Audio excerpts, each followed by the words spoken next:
और इस वक्त की एक अहम खबर, बांग्लादेश में तशद्दुद का सिलसिला जारी है। भारत ने अपने शहरियों के लिए सफरी एडवाइजरी जारी की है। ताहुफ़-ए-ज़ानी बांग्लादेश का सफर न करने की हिदायत जारी की गई है। यानी अगले आदेश तक बांग्लादेश में मुकीम हिंदुस्तानी शहरियों को मोहतात रहने की भी हिदायत जारी की गई है। ढाका में हिंदुस्तानी हाई कमीशन के राब्ते में रहने का मशवरा भी दिया गया है। तो बांग्लादेश में लगातार तशद्दुद का सिलसिला जारी है और इस तशद्दुद के पेश नज़र हिंदुस्तान ने अपने शहरियों के लिए सफरी एडवाइजरी जारी की है और ये कहा है कि अगले आदेश तक बांग्लादेश का सफ़र न करें। साथ ही बांग्लादेश में मुकीम हिंदुस्तानी शहरियों को मोहतात रहने के लिए कहा गया है और हिंदुस्तानी हाई कमीशन के राब्ते में रहने की निर्देश जारी किए गए हैं।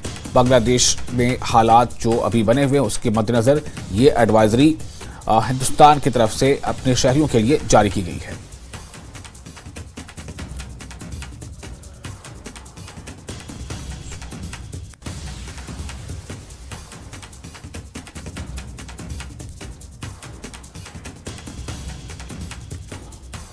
तो इस वक्त की एक अहम खबर आपको दे रहे हैं। बांग्लादेश में मौजूदा जो हालात बने हुए हैं उसके मद्देनज़र एक एडवाइजरी जारी की गई है हुकूमत की जानिब से और इस एडवाइजरी के मुताबिक ये इसमें कहा गया है कि जो हिंदुस्तान के लोग हैं वो फ़िलहाल बांग्लादेश का सफ़र न करें, सफ़र से बचें और जो लोग बांग्लादेश में अभी मुकीम हैं उनके बारे में ये कहा गया है कि वो मोहतात रहें और जो हाई कमीशन है ढाका में उसके राब्ते में रहें।